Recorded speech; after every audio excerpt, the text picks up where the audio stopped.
नमस्कार, मी आहे Madhuri More, a parenting coach and student career counsellor आणि 2 मुलांची आई. सध्याचा ट्रेंडिंग विषय आहे की पॅरेंटिंग जेंटल असलं पाहिजे का टफ असलं पाहिजे. चला तर मग जाणून घेऊया दोघांचे फायदे आणि तोटे. पहिला मुद्दा, मुलांशी वागण्याची पद्धत. जेंटल पॅरेंटिंगमध्ये प्रेम, समजूतदारपणा आणि समजून घेणे.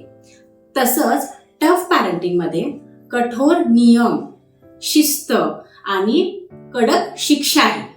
दुसरा मुद्दा, फोकस.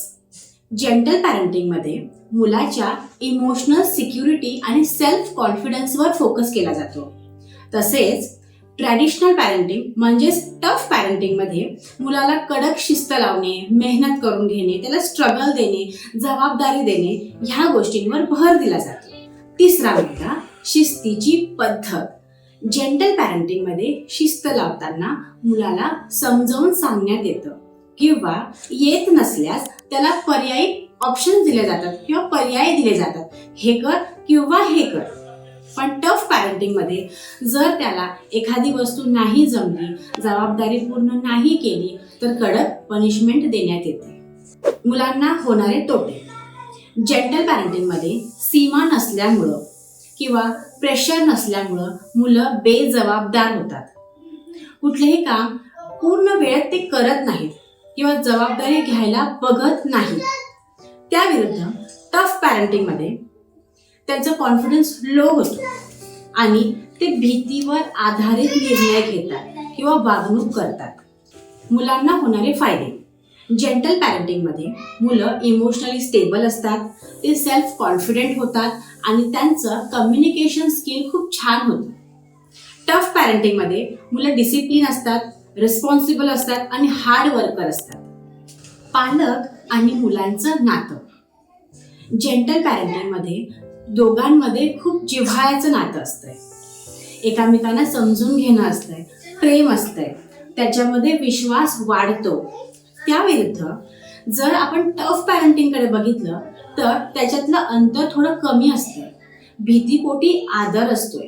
कुठलंही पॅरेंटिंग परफेक्ट नसतं.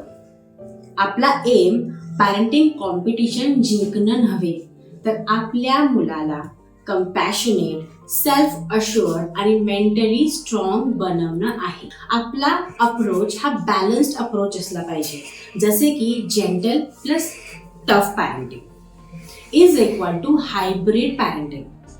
याचा अर्थ असा होतो unconditional love plus strict discipline.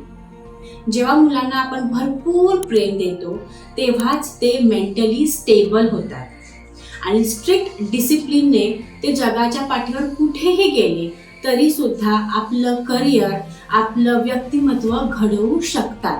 My dear parents, शेवटी ॲट द एंड आपली मुलं म्हणजेच आपली पाखरं ह्या जगात उडणार आहेत, भरारी घेणार आहेत. ते आपल्या पंखातून उडून जाऊन एका रिअल वर्ल्डमध्ये जाणार आहेत आणि तेव्हाच आपल्या पॅरेंटिंगची खरी परीक्षा असते. घरामध्ये मुलं सेफ असतात, पण जेव्हा ते बाहेरच्या जगात जातात तेव्हा आपल्याला कळतं की आपण त्यांना कसं पॅरेंटिंग दिलेलं आहे. जर तुम्हालाही पॅरेंटिंगमध्ये काही अडचणी असतील तर तुम्ही खाली दिलेल्या नंबरवर संपर्क करू शकता आणि माझ्यासोबत 1-to-1 काउन्सिलिंग बुक करू शकता. थँक्यू. Happy parenting.